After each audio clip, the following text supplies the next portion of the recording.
Hi, everybody. This is the very impromptu seventh episode of Fangirl Hell. I'm Cosmic, lifelong nerd, and aspiring genius, and my co-host is. Christy Lee Stewart. Um, God, I think I've gone through everything. Extremely gassy. So we were Skype chatting, and then we started talking about stuff that we could easily thought we could make into an episode. So we just decided to hit record.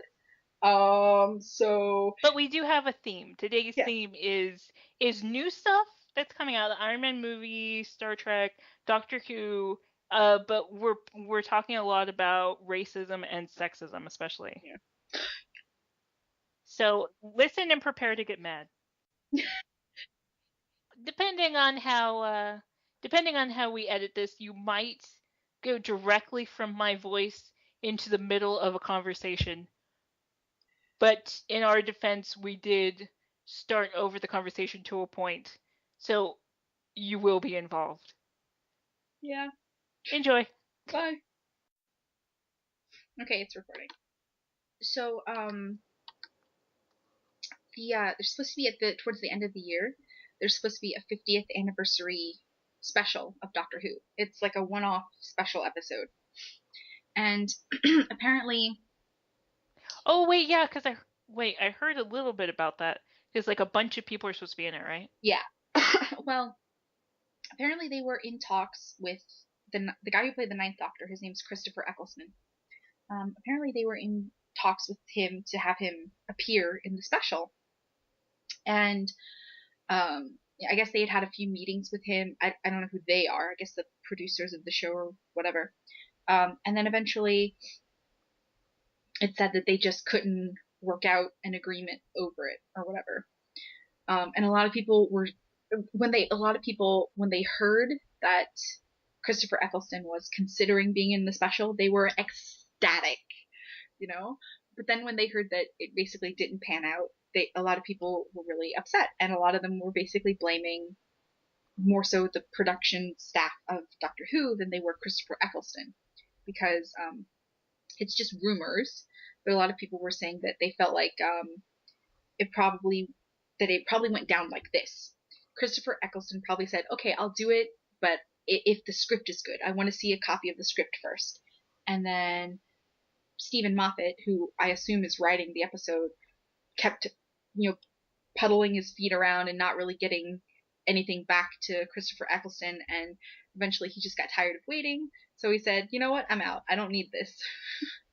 That's what everybody's thinking that happened. So is that based on any type of actual evidence, or do people just make that up? Well, there's there was this blog post by an anonymous person who claims to have worked, either they did work or they're still working, I'm not sure, but they did something with the production staff of Doctor Who. And so there was this anonymous blog post that they made, saying pretty negative things about the way that Stephen Moffat runs things. And of course, everybody's like mad at Stephen Moffat right now, so they're all jumping onto this bandwagon. Um, so it's hard to really know for sure. You can't know for sure.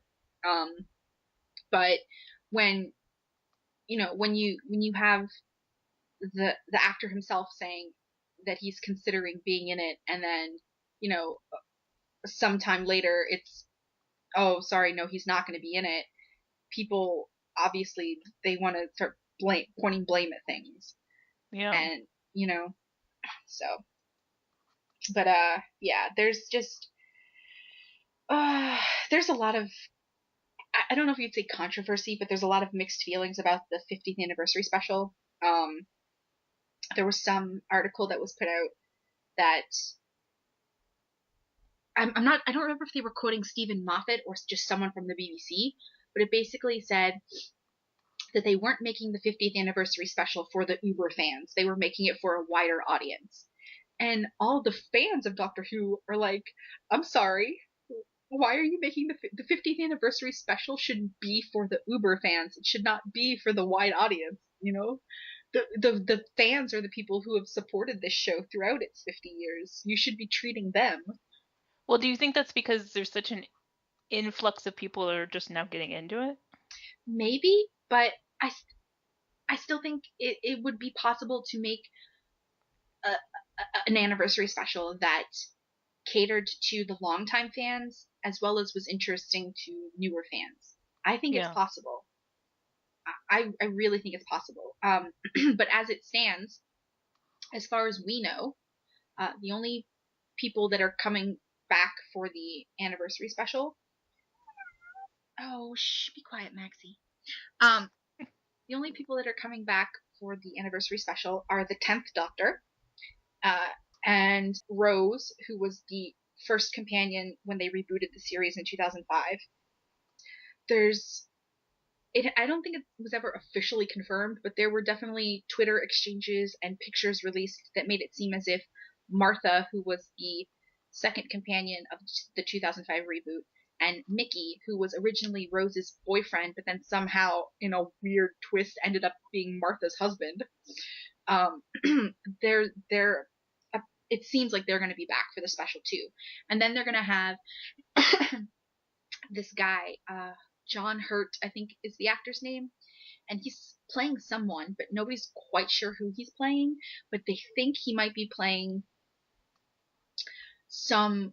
It's okay. It's rumored that he's playing a version of the Doctor that happened between the Eighth Doctor and what we know as the Ninth Doctor. But if he came after the Eighth Doctor, then the character John Hurt is playing would technically be the Ninth Doctor, which would make Christopher Eccleston technically the 10th Doctor. It would switch everything over. And if that's true, the fans are going to lose their minds. They are going to be so mad. Well, isn't there only supposed to be like so many doctors before he dies or something? 13 is what it has long been suggested. Well, what are they at? What's the current one supposedly at? The 11th. So if they do that, then he'll be the 12th, and then they can only have one more? Yes, but the whole the 13 regenerations thing, I as far as I know, that was something that was stated in the classic Who, so like back in the day, and it has never been brought up or mentioned in the reboot that But it's still happened. part of continuity, right? Or It is it is not? it. I mean, it's canon for old Who. I don't know if it's canon for new Who because it's never been mentioned. It's never been brought up. So is there a disconnect?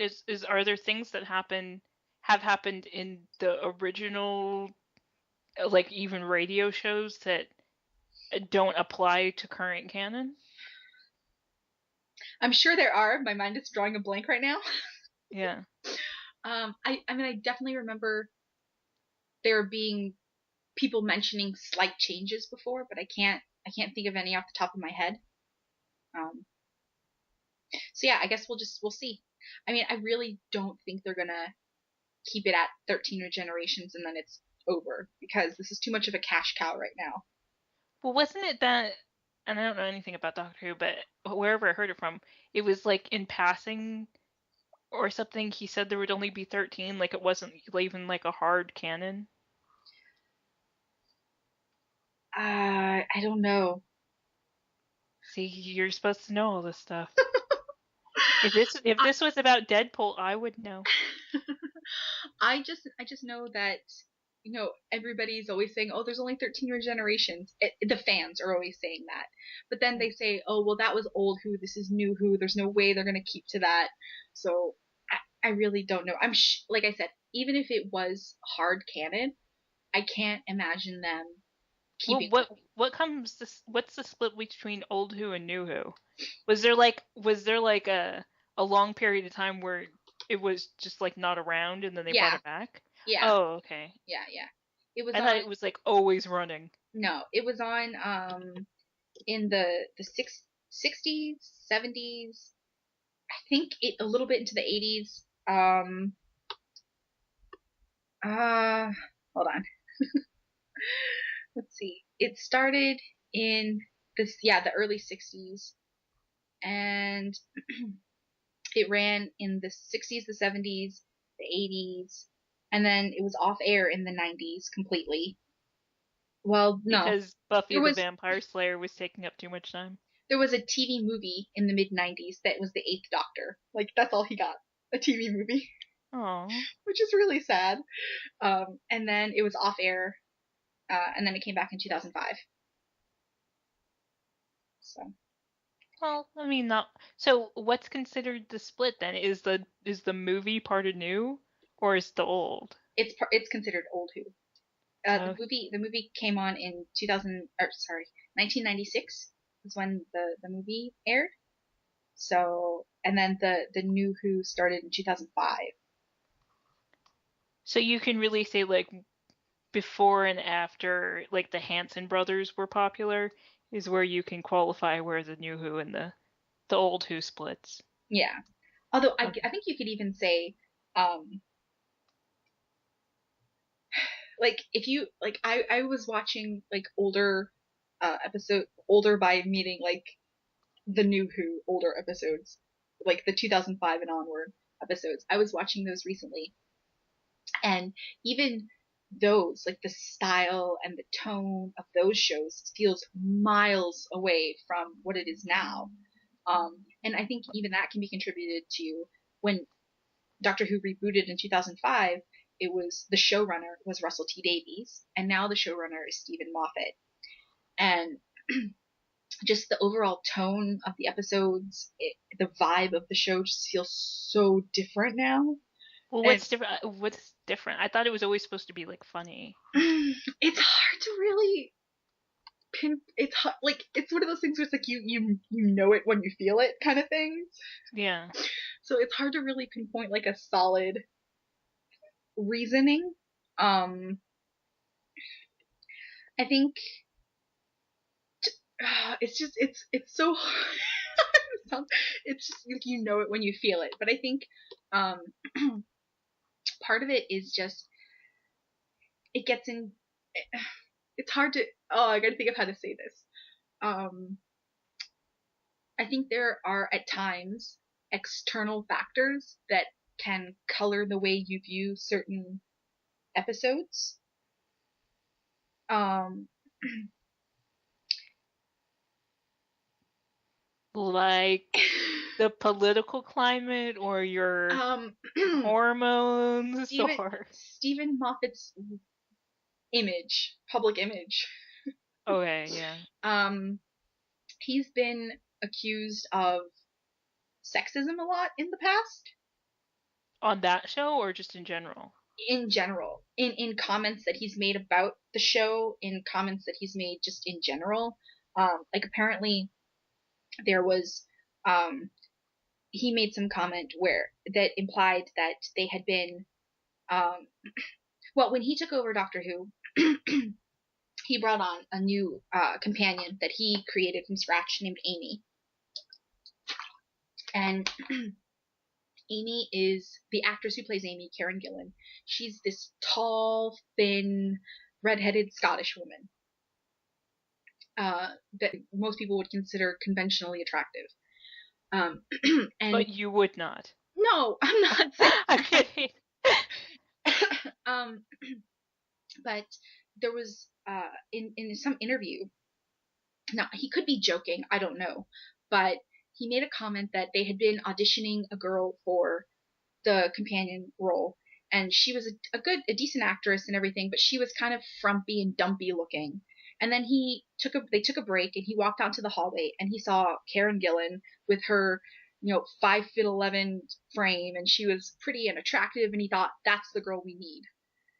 And it's like that's.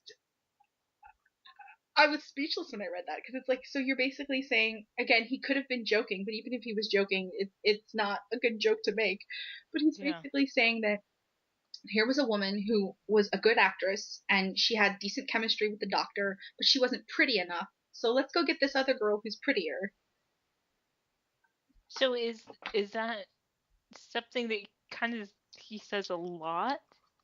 Or is that one of the more... Just all you'd have to do is like Google Stephen Moffat sexism, and there are plenty of examples that come up. Another thing In one of the more recent episodes, I don't know if it was actually written by him or not. Let me check. Um, but no, it wasn't written by him. But he's the showrunner. So basically, from my understanding, he gets the final say in all of the scripts. So he has the power to make changes to the scripts if he feels they need to have a change, you know? Yeah. So in one of the more recent episodes called Journey to the Center of the TARDIS, there's a at the beginning of the episode, the Doctor is trying to teach his new companion, Clara, how to fly the TARDIS. And at one point, he says that he's going to put the TARDIS into basic mode so that Clara can fly it. And she kind of scoffs at him and says, "Oh, what is that? Because I'm a girl?" And he says no, but then he gives this sort of side-eyed smirk that he's basically suggesting that yeah, he is putting it into basic mode because she's a woman and therefore she can't drive.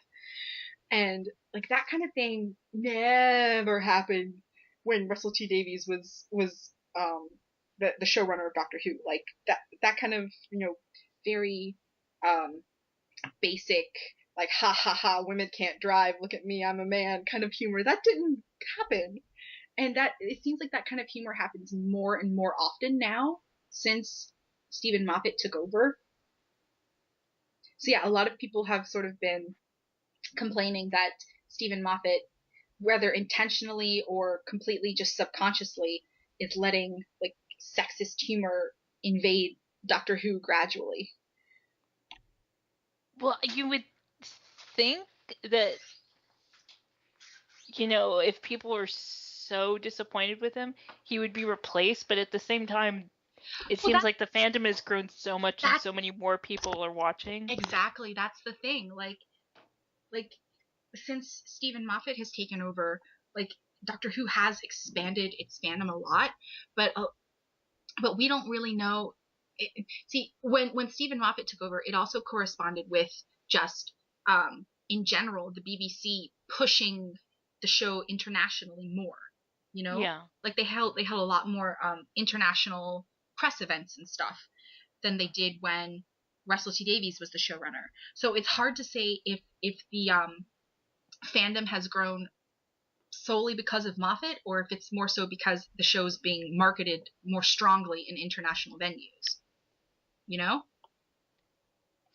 Yeah, I can see though how if he is a little more sexist in his writing and a little more obvious and mouth breathing about the way he writes it, that it would have an appeal to people who aren't used to sci-fi and sophisticated plot lines. So that may have something to do with why it's so widespread, because before it was seen as something that only the geekiest of geek people would get. Yeah.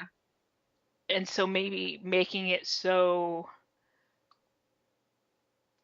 just Base humor.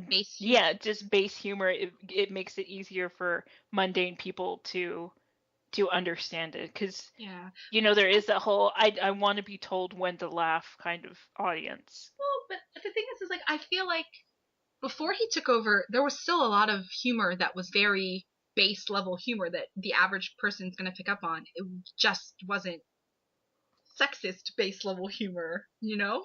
Mm-hmm. Um I don't know. I watch the older episodes and I feel like I never thought I would say this, but I feel like I want Russell T Davies back. Like he I feel like they both are decent at doing those sort of plot lines where it sort of builds up to this big reveal. But at the same time, I feel like Russell T Davies did that better because he would sort of plant things that you wouldn't even think to connect. That at the big reveal, it's like, oh, that connects with that, and that connects with that.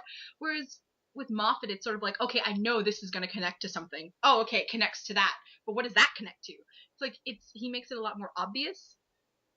And again, he doesn't write all of the episodes, so it's more, I guess, the scripts that he chooses to go with, the scripts that he gives the final green light to are just more obvious in the way they're gonna work. Mm-hmm. It seems like I think with this, because right now we're in the second half of series 7, it feels like with these episodes, especially more so than his previous seasons, it seems like everything sort of just wraps up too neatly at the end. Like it just seems like there's always, like, at the final minute, there's like an easy fix button that you can press.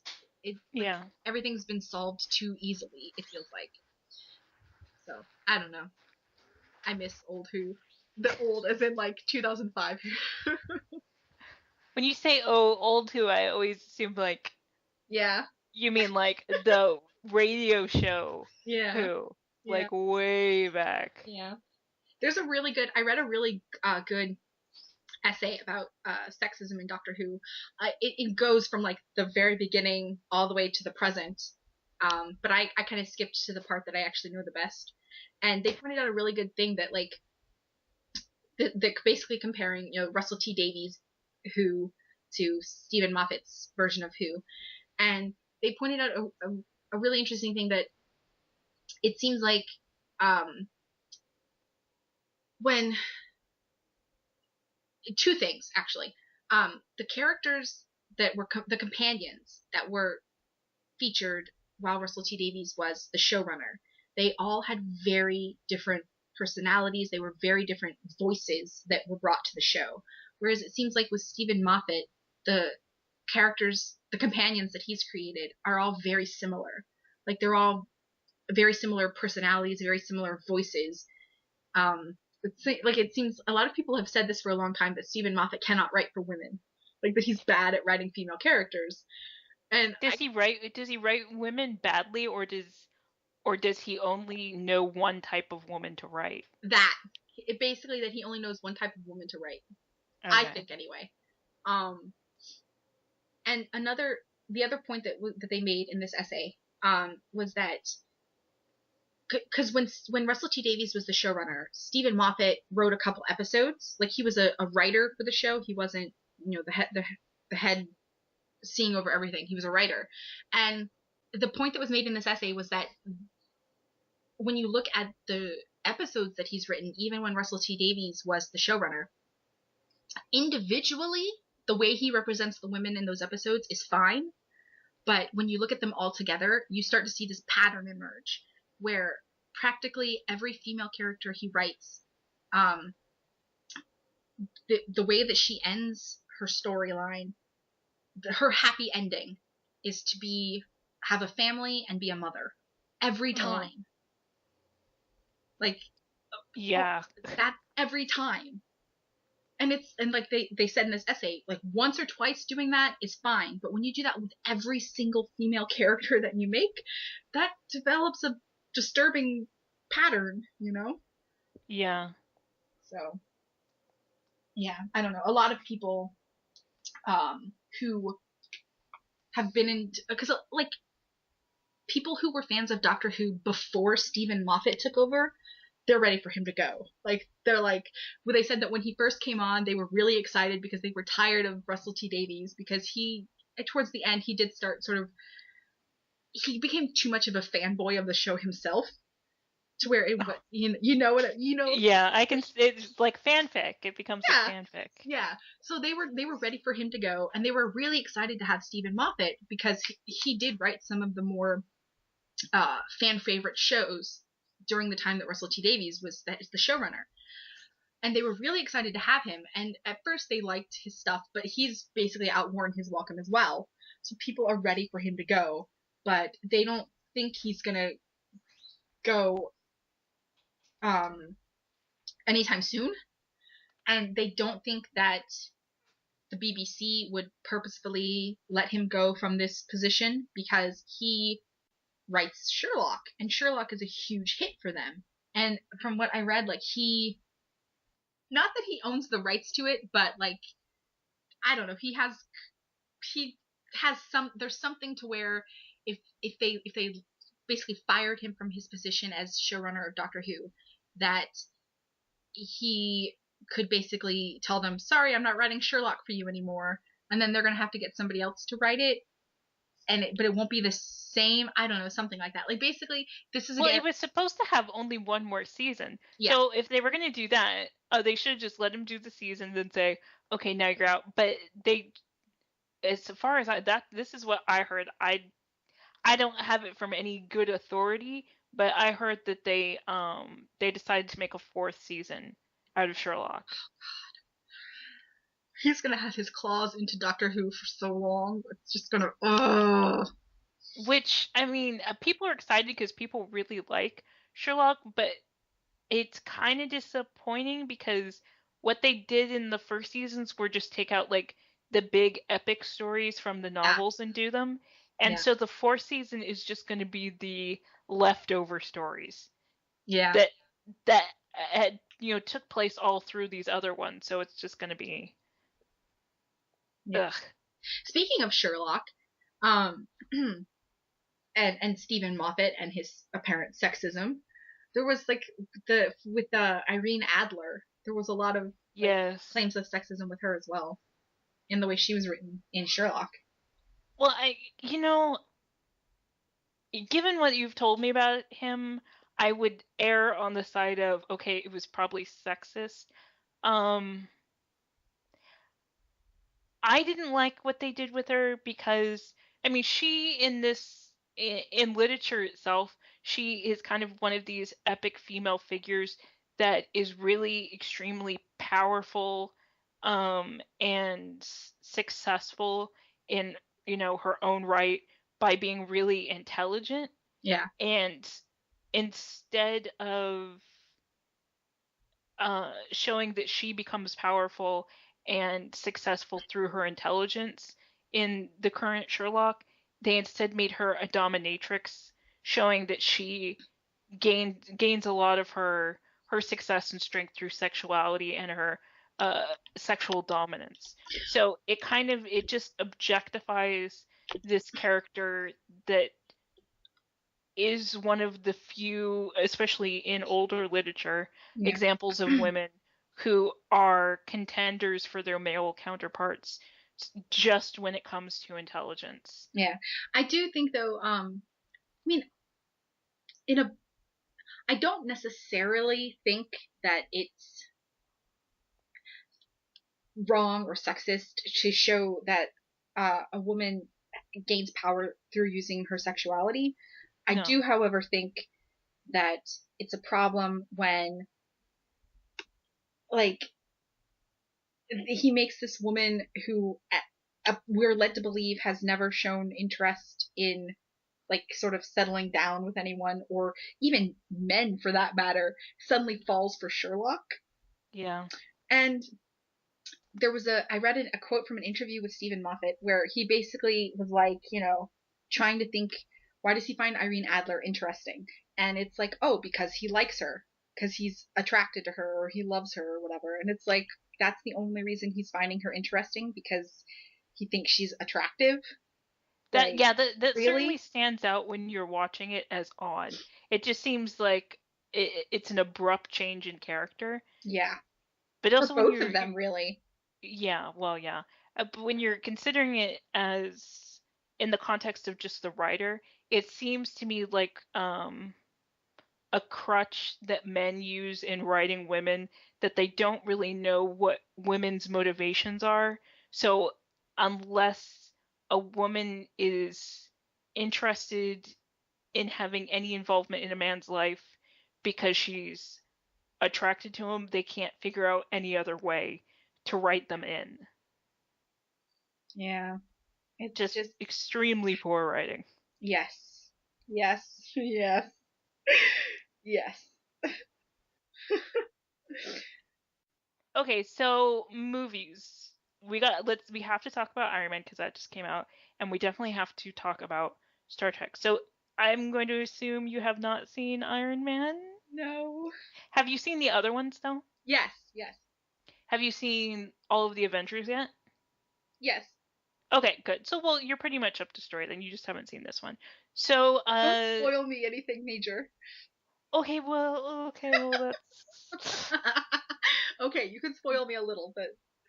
okay, well there's this huge spoiler that kind of is what the big controversy is about. Okay. So, yeah, you'll have to spoil me then. Fine, go ahead. Okay. So, for our audience, if you haven't seen it yet, don't listen to this part. Watch it and be surprised because it really is surprising.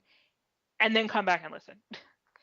Okay, so in this movie, um, Tony Stark fights the Mandarin, and the Mandarin is like this really evil terrorist guy. It's one of his big bosses in the boss like video game, uh, in the comic. And this takes place after the last Avengers movie, and they wanted to fit it in as the introduction to when he kind of loses it, because in the comic in the 80s, Iron Man becomes an alcoholic and he kind of reaches this really dark place in his life, and it really defines his character and kind of turns him around completely. And I think it pretty much saved his title, because before then, not that he was the popular character, but there wasn't anything that people would go, oh my god, do you remember that era when? Because his drunk period is what we always talk about when we talk about Iron Man. We always talk about, oh, do you remember that era when he became an alcoholic? And it's kind of this benchmark moment. So that's what this movie was supposed to have represented. So originally it was supposed to be about him becoming an alcoholic, but then they went back and rewrote it because they didn't want children to see a superhero be an alcoholic, Okay. because it would be a bad example, which is horrible because, I mean, it's one of those, you don't want to show anything bad to children, but you also can't give an example to children of how to overcome bad things, because he gets pulled out of it, he becomes better. So wouldn't that be a good example too? So instead of doing that, they give him an anxiety disorder. Okay.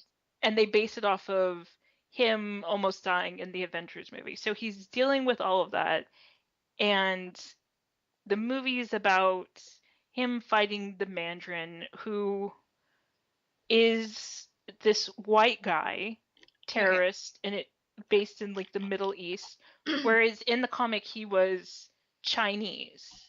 Okay. And so people are pissed about that because of course it's whitewashing. I will say, to be fair, the actor playing the Mandarin, Ben Kingsley, is not white. He might look it, but he's not. He's I don't want to say Indian because I could be wrong, but he's hold on. His he was born Krishna Pandit Banji, so he's not white, even if he looks it. Okay. Well, okay. Well, and his father was a Gujarati Indian Ismaili Muslim Khoja descent. okay.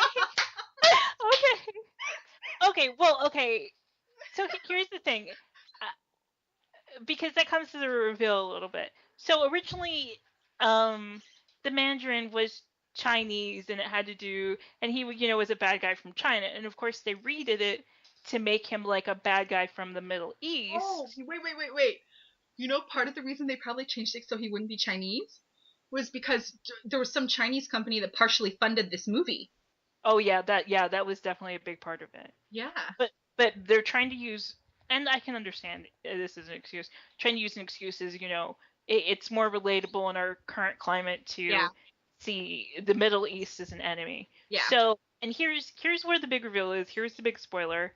So he's this Middle Eastern terrorist, and then toward the end of the movie, we find out that the Mandarin, this Middle Eastern terrorist, is actually this British guy. Like all of a sudden, he starts talking with a British accent, and we find out he's an alcoholic and thinks this whole thing is just like a fake movie that they're making, and he's just kind of a drug addict, and he's really funny and kind of a loser, and he's just like the front guy for this other guy who's really pulling all the strings. So people are pissed not only that they changed the Mandarin from being Chinese to Middle Eastern / they made him a British guy. Yeah. They're also pissed that they kind of changed the character completely, that the Mandarin isn't even a bad guy, he was just some guy, a drug addict out of work actor Yeah. made for a laugh. Even though it was, really funny the way they did it. So people were super upset about that. But at the same hand, I mean, I can understand why people who are really into the canon of the comics would be upset about that. But on the other hand, it sort of subverts the whole, non-white guy is the villain thing by making the white guy actually be the villain. Yeah, I'm in the camp.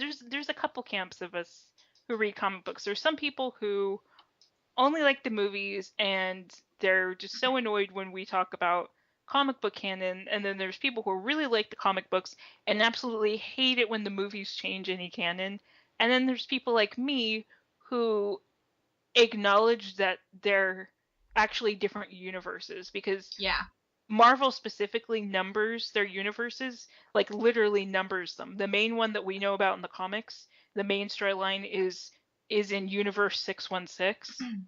And this particular, there's different movie verses too, like the X-Men movie verse. The first 3 take place in a different universe than First Class does, and those take place in a different universe from the Avengers movies. But Iron Man and Captain America and Thor, they all take place in the same one as the Avengers movie, and all those take place in a different one from the Marvel 616, which we're reading. And then there's other comics like Marvel Ultimates, which takes place in another universe. So you have all these people being dramatic about canon, but it's like, okay, well, they're different universes. You need to get over it. They're literally different universes. Just chill. So I thought it was good in that it kind of speaks to what comic books were at the time when they actually had, meaning to them. They were political statements by young artists who were trying to comment on war and civil rights issues at the time, which that's what the Mandarin came out of. And so they changed it to fit for our time and things that we're dealing with right now. So I give it to him on that. Yeah, it would be cool if we could have movies that are exactly like the comic book canon so we could see it come to life, but we have those stories, let's have slightly different ones. I'd be okay with that. So the big thing about this movie is that Robert Downey Jr. said in this movie he wanted it to be less about Tony Stark and a lot more about Pepper Potts. Okay. And Pepper Potts becomes, eventually in the story, she gets her own suit and becomes her superhero name becomes Rescue. Okay. And she's kind of like an Iron Man in herself. And in this movie, they definitely spotlight how smart she is and how powerful she is and how reluctant she is to get involved in violence, but she kind of gets forced into it, and she takes charge. And at the end of the movie, kind of spoiler, she's the one who saves the day in the end. She saves Tony, she defeats the enemy, she's the one who comes out on top. Well, and good for her. Yeah, it was really, really great, and it was unfortunate that for them to actually tell that story, they had to have Robert Downey Jr. literally say, I want her to be the one that saves the day. Yeah. Like, they should have done that anyway. Why does he have to be the one that puts the, gauntlet down? Which then it says, it's a good example to other, major male celebrities, because he also came out recently and said that he'd only do more Avengers movies if they raise the pay of the other people. Stars. Yeah. Yeah. Which there's a woman involved in that. Of course, women get paid less.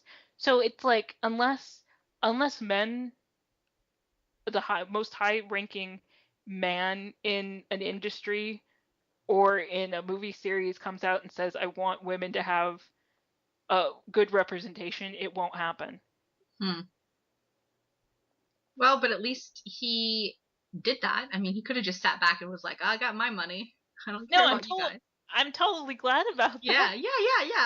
I know. It kind of just puts a point on it that it'll only happen if men step up and do something, which I've been thinking about a lot lately, because there is one woman comic, I wish I could remember her name right now, but I can't. She was talking about sexism just in the industry, in the entertainment industry, and that she receives over the internet, and that women have to deal with so much sexism in every industry, especially in entertainment industries. And then the men in the industry, will say to her privately, I'm sorry you have to put up with that. That's bullshit. And she finally came to a point where she said, I don't want your support in private unless you will come out on Twitter when someone says something disgusting to me and say, no, that's not cool. I Your support means nothing to me. I remember hearing about this. I can't remember her name either, but didn't she like start some website to where like men could go on there and basically Yeah, voice their Tumblr. support? But then she got hate mail for that. People saying, "Oh, what? You need a man to stick up for you?" It's like you can't win either way. I know. But yeah, that kind of like that whole thing kind of really changed everything in the way I regarded sexism. So it's at this point now where like if I get messages from guys or on anonymous on Tumblr and they're like, "Oh, the sexism sucks." It's like, "Well, fuck you. You need to come off of anonymous and say that." Yeah. So I think Robert Downey Jr. did a good job of being an example of what men should do. They shouldn't just say, yeah, sexism is real, I acknowledge it, that sucks for you. They need to say, no, I acknowledge my privilege and I shouldn't have a privilege. We should be equal and I demand that you give women equality. Yeah. So kudos to him. Yes. So Star Trek, the thing I'm excited about is the fan fiction, but I'm sure you're excited about the movie itself. Well, I was excited about the movie, but now I'm sort of a bit apprehensive. Why? What happened? Okay, well, a lot of Trekkies have sort of been upset. The movie hasn't come out here yet in the U.S. I think it might have premiered in a few other countries before here. But It did? I think so. I'm not positive, but I think it might have. That's terrible. America first. So two main things. First, there are people who are basically flipping their lids over the whitewashing of a very On. well-known classic character, Khan. Yes. I figured it out. So Khan in the originally he appeared in the original series, like the TV series, and then he was in the second classic Star Trek movie. Both times he was played by Ricardo Montalban, who is Hispanic, but could probably pass for just a tanned white guy. Whereas the character that he's playing, right, the character Khan, his full name is Khan Noonien Singh, and he's supposed to be a genetically engineered superhuman from India. And okay, granted, not everybody from India is like dark skinned. I know there are some lighter skinned people in India, but they're still not gonna look like Benedict Cumberbatch white. There's no, I'm sorry, there's no. Yeah. So people are like really upset about that. Like, I mean, granted, the original character as portrayed wasn't even portrayed by an Indian person, but to go and get like the whitest white guy ever to play him, it's just people are upset. Well, not that I don't agree with that and am against the whitewashing. Uh, is his nationality part of his story? Does it have some importance in it? Because there's it's annoying to see a guy who's like supposed to be black that's played by a white guy, but it's more annoying when the guy is supposed to be black and he talks about coming from the hood and dealing with racism when he's a white guy. Yeah. So, I mean, that's Well, 2 levels of disgusting. Well, okay. Um, to my knowledge, I don't necessarily think him being from India is a huge part of his story. But at the same time, his name is Khan. I mean, that's clearly not, a white European name. I always thought it was an alien name, and then when I No. got my new doctor and his name's Khan, I was like, oh my god, he's from space. Yeah. Like, I mean, it'd be one thing if um if the character okay, having a white guy play someone with the last name Khan, and unless you say, oh, he was adopted or he is mixed race or something, unless you say that, having a white guy play someone with the last name Khan is like having a white person play someone with the last name uh, Wong. Yeah. It's like, unless you married into that name or you were adopted into that name or you're mixed race, it doesn't work.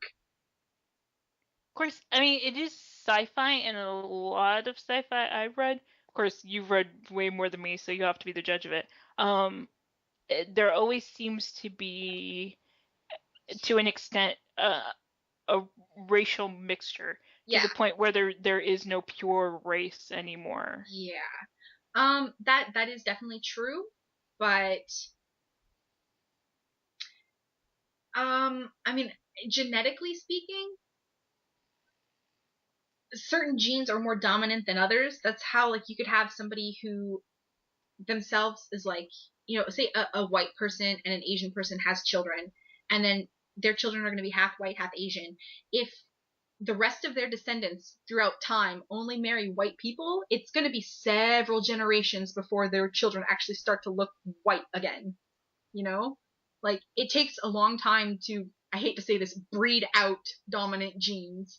Mm-hmm. It's not like something that's gonna happen overnight unless you like genetically engineering people. Which But he was literally genetically engineered. I know, but he was genetically engineered from India, so I get that, and I also get, like, I think it would be which I know they don't do. I don't know, but I'm pretty sure they don't do. It would be an interesting plot point if he was genetically engineered to even appear more of a more privileged race, so they made him intentionally white. yeah. That would be I mean, good social commentary, but this is literally what it says on Wikipedia, okay? It says that Khan is a genetically engineered superhuman from India who once controlled more than a quarter of the earth during the eugenics war of the 1990s. So, if he's a genetically engineered superhuman who was part of a eugenics war and he was engineered in India, I'm going to assume that India engineered him because they thought that their race was the superior one in the eugenics war. So but isn't there also a culture in I know it is in Asian communities. I don't know about uh Middle Eastern or Indian communities that even among your race uh it's more preferable to be light skinned. Yeah, that's pretty much throughout. That's in a lot of cultures. So So yeah, I think it's justifiable, but I don't think they actually meant for it to be anything but that they wanted this big this celebrity to play him. yeah. I don't understand why they had to go, like, in the first movie, the villain was an original villain. Like, he hadn't appeared in any other movies. Mm-hmm. So the fact that in this movie they went with such a classic, iconic character and sort of messed it up. Like, I think that was a bad move. They should have just gone with another original character. They could have had Benedict Cumberbatch play an original character and everything would have been fine. Yeah. Okay, and moving on from Khan. Again, this movie hasn't come out, so I haven't seen this. I have not seen this firsthand. These are just things I've been reading about from other people who have seen it. So basically, there are tribbles in. Oh, they're gonna do the Tribble thing? Apparently tribbles in this movie, and Oh. so Oh, that probably means they're gonna come out with toy tribbles. so oh, it's been so long since I saw Wrath of Khan. I can't remember if it was in this movie or not. Do you know the? Hold on a second. Okay, I am holding. Yes. Okay, this is it. Okay, this is like okay, Wrath of Khan, the original classic second Star Trek movie, is the one that has that scene where Spock is dying behind that glass wall, and Yeah. Kirk's, and the Spock Kirk moment. Yeah, Okay. where it becomes canon. Okay. So apparently in this new Star Trek movie, they flip it. So Kirk is the one who dies. Oh. Okay? But the way they bring him back is through magic tribble Jesus blood. Really? Apparently the tribble blood brings him back to life. Oh. Yeah. Yeah. I like it. I'm not gonna say I don't like it. Yeah. Now, I'm just curious, like, how they play out the death scene. I wonder if they kept it similar to the classic one, or if they just completely changed it. Oh, that was such an epic scene. I kind of I Yeah. wish they hadn't remade it at all. Yeah. See, because I guarantee you, if like there are going to be legions of like classic Kirk Spock fans, that if this is messed up in this, they're gonna be so mad. Yeah. They're gonna be so mad. And then you're gonna have new Kirk Spock fans who are like, why didn't we get a reenactment of the classic thing? Yeah. So okay. So the other thing. Okay, so J.J. Abrams, who is like heading, the Star Trek reboot franchise, he gave an interview saying that he agrees that female characters should have a more prominent leadership roles in the Star Trek franchise. Okay. Yet basically none of the females in his own Star Trek movies have prominent leadership roles. Like people were saying that even Uhura, who she's like a bridge officer, she should have some sort of leadership moments. Um, a lot of people are saying that she's basically just reduced to Spock's love interest. And I saw this post on Tumblr where someone was sarcastically saying, like, list of female reboot characters who aren't A, mother of a main character, or B, shown in their underwear at least once. And then Oh. they couldn't name a single person. Oh my gosh. So, and it's like, if J.J. Abrams wants to say yes, he thinks that female characters should have more prominent leadership roles, then give them leadership roles. Yeah, You're it's just lip service. yeah. So, I don't know. We'll see. It's kind of sad, especially that Star Trek was, Very, yeah. It was very progressive for its time when it originally started. Yeah, and it should continue to be that. That should be part of its and he was saying of the culture. In that same interview, he said something to the effect of like, Gene Roddenberry, who originally created Star Trek, had this very like optimistic, idealized view of the future, and J.J. Abrams was like, I don't think I'm that optimistic. I want to have something that's a bit more dark and edgy.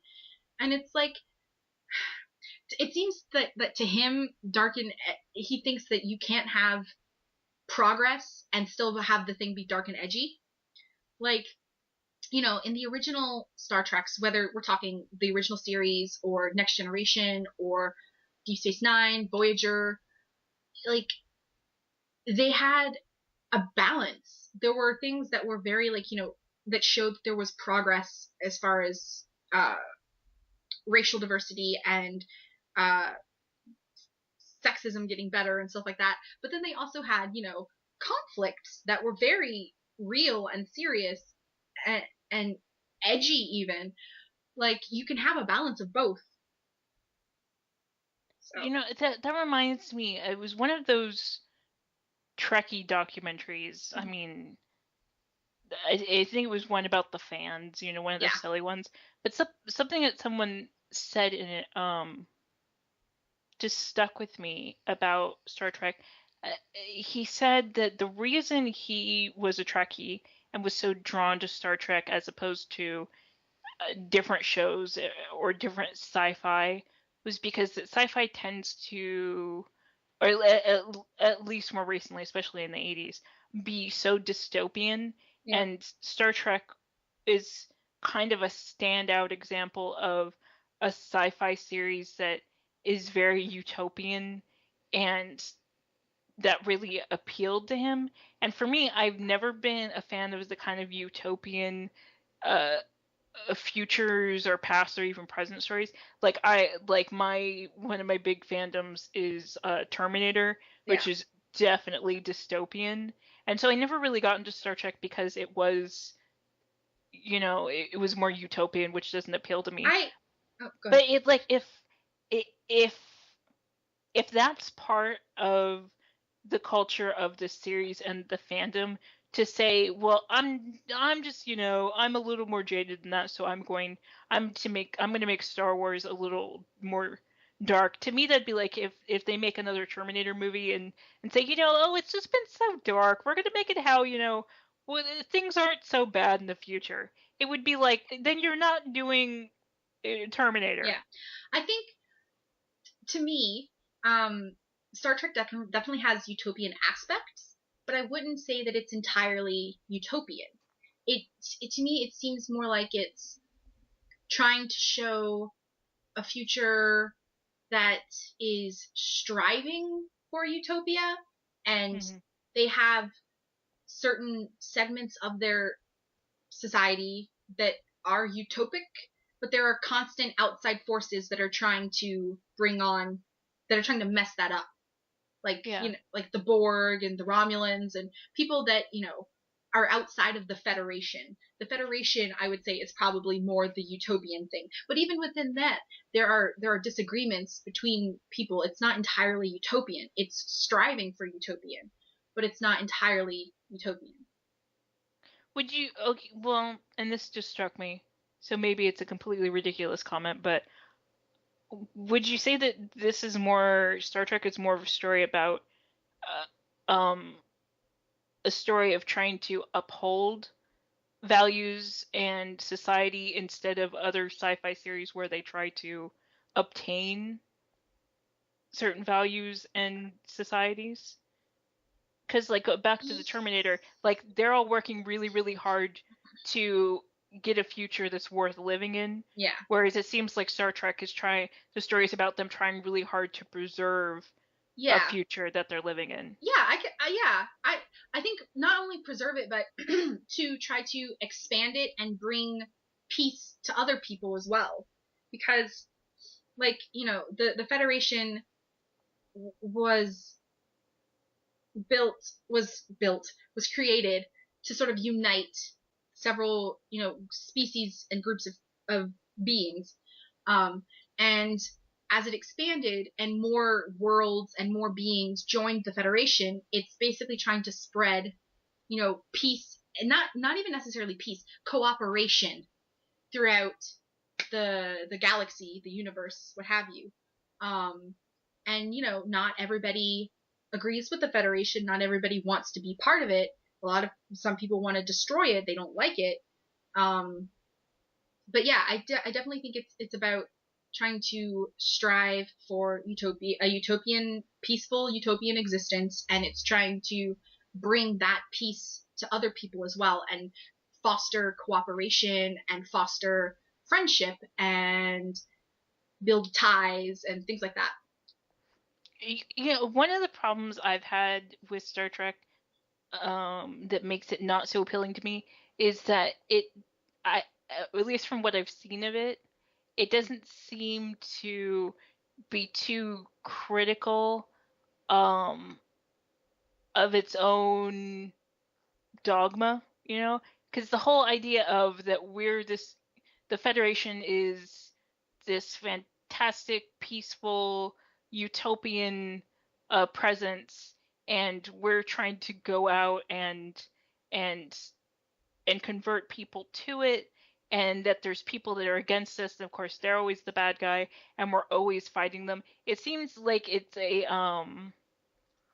uh the word went out of my head. An analogy of like Christianity when you know, Yeah, I could. like taking over other countries and saying, "No, we're really really peaceful," and then fighting and killing people to make sure everybody gets a piece of that peace. I mean, It seems hypocritical. okay. I as much as it pains me to say this, I do not have an encyclopedic knowledge of Star Trek, so Oh, well then. I'm speaking solely from what I remember Uh-huh. of the episodes and movies and things that I've seen. Um, it's not an instance where they're like, join us or die. You know, Well, it never seems that it's always the stories always are from the perspective of people in the alliance, though, right? It's always from the perspective of, the people on the Enterprise. If you told it from the perspective of the people who are just chilling out on their planets, they're doing nothing until these people showed up and were like, "Hey, join our alliance," and you're like, "Fuck off." Then they say, either you're in the Federation or you're out of the Federation. If you're out of the Federation, then things don't tend not to go well. yeah. Um, well, from everything that I've ever seen, I have never seen an instance where they attacked someone or group of people solely for not wanting to join the Federation. Every time I've ever seen them attack a group of people or even a single person, it was because that person was the provoked it. That person fired the first shot. That person or group of people made the first move. And from that point, it was mostly, and then after that, it's mostly a defensive thing. See, what that seems like to me is it. It's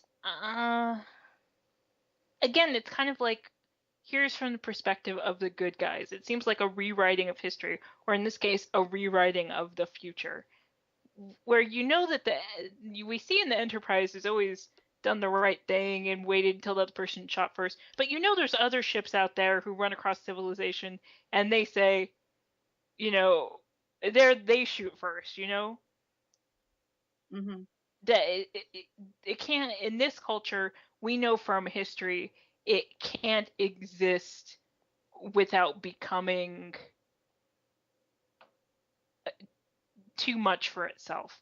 Yeah. Again, it reminds me too much of the Christianity thing. The missionaries had good intentions in the start, and then things get too political, things get too valuable. It's land is too valuable, space is too valuable. Yeah. So to not ever address that maybe these in the alliance let things go a little too far, even falling under their doctrine, seems to be a missed opportunity to really explore aspects of society and culture, which sci-fi should do. Yes. Um, but I get what you're saying that like it's always being shown from the aspect of the Federation, Mm. but at the same time, um, I don't think it quite equates with what you were saying with like the missionaries and how eventually things just get too political and they clash, and the missionaries and the people they're trying to mission to clash, and things get heated and it goes bad. Because again, speaking from my memory, I've never seen an instance where they offered um, an alliance to the Federation to a group of people, and the people refused, and then that's generally it. It's like, oh, okay, bye. Like it doesn't get it. I don't remember it ever getting to the point where they're like trying to really pressure people to join the Federation, and if they don't, then things I guess turn my point sour. is that historically we Yeah. know is inaccurate. That Well, just doesn't happen. But this isn't history. Yes, but science fiction, and I think you've said this before, it's supposed to speculate on culture and people and technologies, and to speculate, it has to be at least based on historical knowledge. So it's kind of it doesn't even make an excuse for why this is so unprecedented, that it would finally, like in the history of every species, it finally works this time. I don't know. I have no way to answer. I'm just saying. I'm just saying. That's why it never appeals to me. It just seems too unrealistic, and it just. I mean, they're I'm trying to think of how to say it. Like they're they're, they're I'm like, my mind's gone completely blank. Um, there does seem to be some enemies of the Federation who basically their sole reason for being an enemy of the Federation is they want all the power for themselves, basically. Doesn't that seem like weak storytelling, though? It does, but that happens a lot in In every everything. genre. Yeah. Yeah. Then there are people. There are groups of people who I really wish I would have had time to research this. There are groups like the Maquis who it's more like a rebel group from what I remember. Um, they hold on hold on 1 second. Let me refresh my memory. Okay.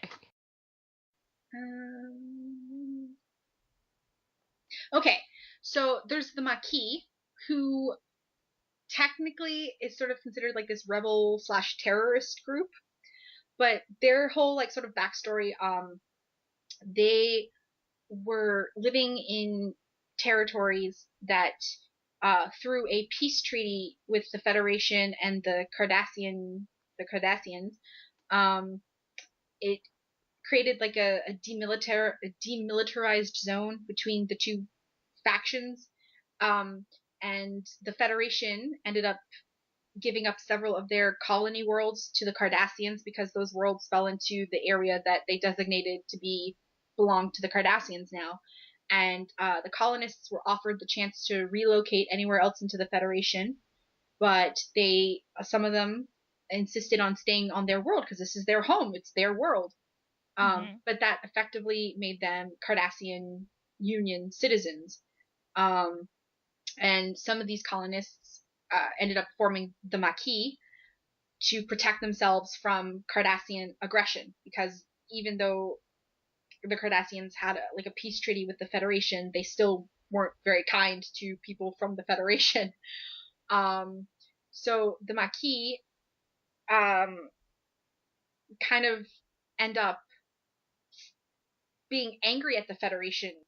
So I mean that shows some that things from the definitely other stuff. falls into what I was saying. Then, but given that, it shows that there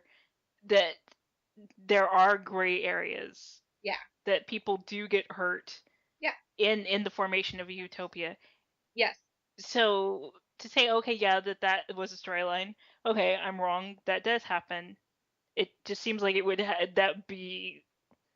happen so much that'd be what the majority of the stories would be about, I would think. Well, but again, dystopians always appeal to me, so maybe yeah. I think that because that's what I would like. I know, I mean, most of the time, well, Deep Space Nine was set at a space station, Deep Space Nine. Um, that show, I remember some of it. I don't remember it in great detail. I watched it when I was a kid with my dad, and I'm sure they syndicated it at some point, but I don't remember ever seeing repeats of it when I was older. So that's the one I remember the least. But that one, it was set at a space station more so than a ship that traveled. So at a space station, um, it had a totally different vibe because most of the other series of Star Trek, they're in a ship and their mission is to go out and meet new people and explore new worlds. Whereas Deep Space Nine, they're stationary, and a lot of their storyline revolved around war and conflict. So when the series' main goal, I mean, it says clearly, like in Next Generation, like that whole open monologue, to boldly go where no man has gone before, to meet new people and explore new worlds. Like their whole thing isn't their mission is not a conversion mission. They're not there to convert people to the Federation. They're there to just explore and meet new people. So you're not. So to shove in those sort of stories like you're expecting doesn't seem like it fits in with that premise.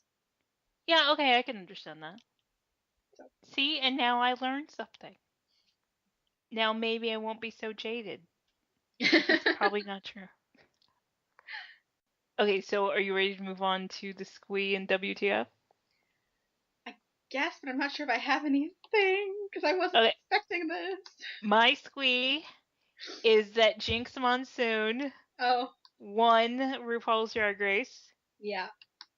Although it was kind of like, it wasn't exciting. You know, this whole season was, the fandom was like so interactive.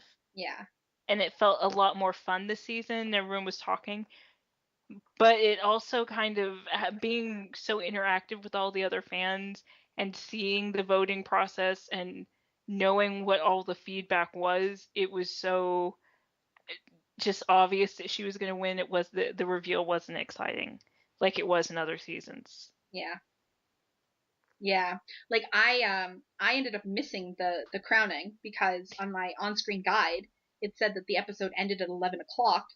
So a little after 10, I went to the kitchen to get something to drink, and I started talking with my parents. And when I got back to my room, it was a little after 10:30, and the show was over. And I was like, "What happened?" Because apparently they bundled in that puppet therapy show with it. So yeah, I was kind of upset about that. But yeah, I can understand that. But as just sitting there watching it, like you're watching the reunion, you're just kind of like, oh, I wonder when they're gonna crown Jinx. Oh wait, we're not supposed to know who wins. Yeah, but I thought it was pretty obvious. I mean, yeah. If they didn't crown her, if they had crowned Roxy, people would have been rioting in the streets. Yeah. Yeah. And I get that there was, we talked about it before, it's no reason to rehash it. But you know, I get that she probably saw it and was like, geez, and we shouldn't judge her by the way she was then, because she couldn't possibly be as terrible now unless she is evil. So I'm sure she's not that bad of a person. Yeah. Okay. Do you have a squee, or is that okay? I'll go with this new TV show I've been watching called Orphan. Country? It's Orphan Black. Is that good? Yes, it's really good. I was on Get Glue, and it's like, you should watch the show, and I was like, I've never even heard of that show. So what's the name of it? Orphan Black. Orphan Black. No. Okay, is it this? Did it? I'm all blah, blah, blah. Is this the first season? Yes. Okay, so tell me why it's good. Oh, well, I was gonna say it's already been renewed for a second season. Okay. It's a BBC America original. Oh. So are they British actors? Canadian. There's a okay. The main character, Sarah, she's played by a Canadian. Well, I say main character. One of the main characters, Sarah. is played by a Canadian actress, but she puts on a British accent because her character is supposed to be English. And she has a foster brother, or foster/adopted brother, who is, I assume, also Canadian, but again puts on an English accent because they're supposed to be English. But so is it set in Britain? No, it's set. Well, they never clearly say where it's set, but it's filmed in Canada, so we're gonna say it's set in Canada. Okay. So the basic premise is Sarah is in Canada, and she's on the run basically from her boyfriend, who is this like thug drug dealer kind of guy, and she's no innocent girl herself, and she's trying to get away from him, and she's basically stolen a bunch of his drugs basically, and she plans on selling them so she can get her daughter, who's staying with the woman who was Sarah's foster/adopted mother. So she wants to sell these drugs to get a bunch of money and get her daughter and just skip town. So she's at a Subway, and she happens to look over and she sees a woman who looks exactly like her but in different clothing. And this woman just walks in front of a train and kills herself. And yeah, so this is like in the pilot episode. So she runs over and she takes this woman's purse, and she basically starts impersonating this woman's life. And do you want me to spoil any more for you? No. Okay. So it's good though. It's very good. It's so good. Like, oh, it's really good. Like, I'm almost more excited for this show on Saturday nights now than I am for Doctor Who, and that's saying something. Wow. Well, there is all that sexism. Well, that's true. You gotta watch it. Like, I want to talk about the most recent episode with you, but I can't. Okay, well, I wasn't gonna watch it, but since you said it's good, I'll try it. Yeah, they're not that many episodes. I think they have like, I think there's this most recent one. I think was the 7th episode, and I think there's 10 episodes total. So. Are they an hour or half hour? Hour. Okay. So WTF. I'm gonna go for mine. I told you about this, but I'll do a quick little explanation of why it's my WTF. I started going to this local geek group, and of course we know that geeky people aren't always the most. They don't have a lot of. Yeah, they don't have a lot of social tact. So my WTF is that I went to a geek group that was supposed to be about Star Trek. We ended up just watching the latest movie that came out. But for a half hour, I had to listen to this girl tell me about how she's a genius. That's my WTF. She also, went on about how she hates religion and how she might have a learning disability, even though everyone tells her she should go out for Mensa. But my WTF is having to deal with other geek people in person. It's hard because I'm used to just being able to block people, and you can't do that in real life. I just recently rediscovered. Okay. When you were talking about your Squee, I thought of a WTF, and now it's completely gone from my mind. Is it about drag queens? No. Okay. Well, okay. I have something, but it's nothing related to like geekdom or fandom or anything. So, I don't know if I should say it. So I work with a receptionist who's in her she's in her 70s. Mm-hmm. I've told you about her before. The lady who thinks that racial minorities want to distance themselves from white people and that it's their fault. Yeah. That lady? Yeah. Yeah. Well, she was telling me about how her and her husband are supposed to go to this 9/12 rally, which is something Glenn Beck started. Okay. And it's supposed to be about, it's supposed to be about educating people as to like what their constitutional rights are and all this stuff, and she just seemed so excited about it, and I was like, oh, okay. And I don't even remember how, but we got onto some. I think she brought it up. She mentioned something about the Second Amendment and how the government's trying to take our guns from our houses. And I gave her this look, and I was like, well, I don't think they're necessarily trying to take your guns. They're trying to. I know they were trying to pass a law that made it required to have background checks. And she gave me this look, and she was like, no, she's like, that's how it starts. First they do that, then they take away our guns. That's how it started in Nazi Germany. Really? Is that how it started? She's like, they took away all the guns, and then the Nazis went around and they gathered up Jews and they shot them all, and the Jews couldn't protect themselves because they didn't have guns. Oh my god. That is so not what happened. And then I was like, okay. And I was like, well, I told her how, I don't necessarily think that they should outlaw owning guns, but I definitely think they should sort of more heavily regulate it, and I think they should make it to where civilians can't own assault rifles, because what do you need an assault rifle for unless you're going to assault someone? And she gives me this like smirk, and she's like, well, my husband hunts with an assault rifle. And I'm like, there are other guns you could use to hunt with than an assault rifle. And then don't they like there's like a lot of metal that gets in the meat? Yeah. There's like a word for that. I don't know what it is. Shrapnel. Yeah. Yeah. Yeah. And then she went on. I don't remember how this conversation kept going, and eventually she said something about how there are going to be death panels where people are going to get together, and if you're an elderly person and you're on Social Security or you're on Medicaid, and there are going to be these death panels that basically decide whether or not you're worth treating. And I was like, I told her, I was like, no, there are not going to be death panels. And she's like, yes, there are. It's going to happen. Like with this honest sincerity, like she truly believes that there are going to be people who say, oh, you're not worth living. Bye.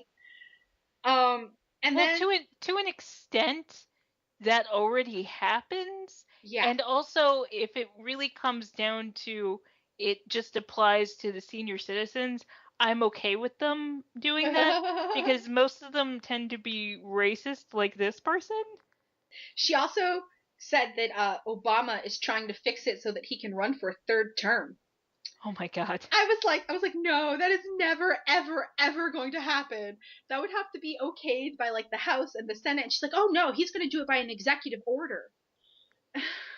It's odd to me how much power people think the president has. And I was like, isn't that like an amendment to the Constitution that says a president can only only be in office for 2 terms? And she's like, well, he's going to do an executive order. He's going to do it. And I was like, okay. Man, whatever makes you happy. I think being a paranoid bigot really does make some people happy. I think she and her husband just watch too much Fox News, and they sincerely believe it. That's the problem. Like, that's probably their main source of news, and they think, oh, it's the news. Why would they lie to me?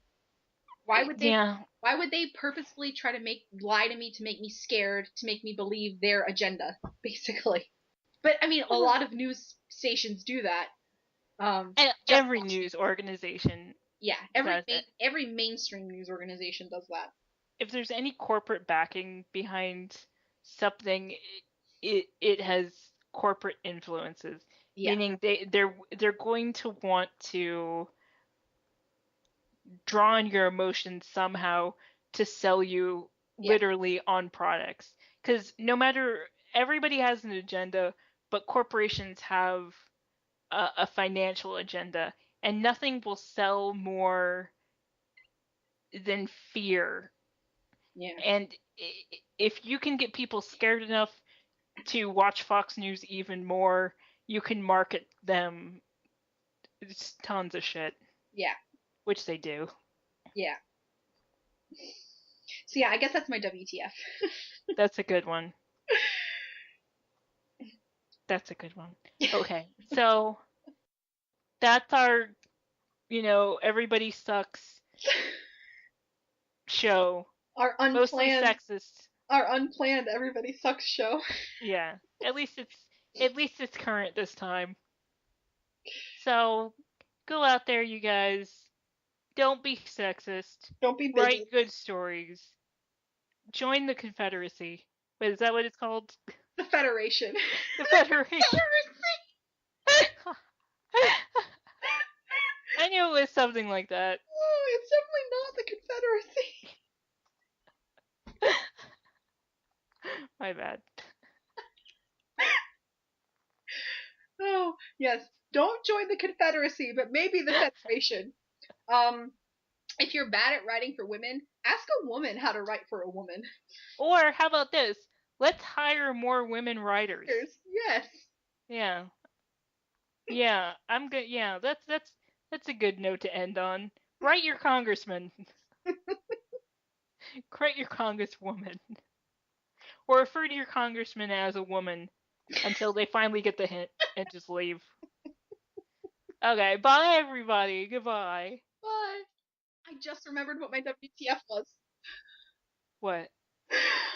So since they've started splitting up the Doctor Who seasons, like they'll have a part 1, and then a couple months later they'll finish with a part 2. Since they've started doing that, they release the DVDs as a part 1, a part 2, or once the entire season is over, you can buy it all in one bundle. And apparently, there were people who pre-ordered the season 7 part 2 DVD on BBC America's website, and they sent the DVDs out early, so people have the final few episodes before they've even aired on TV. Really? Yeah. Genius. Pure genius.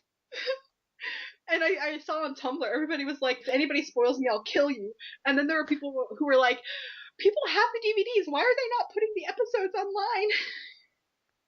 So have they aired in Britain and just not in America? No, they air on the same day in the US and the UK. What the hell? Yeah. Oh my So god. somebody made a major boo-boo.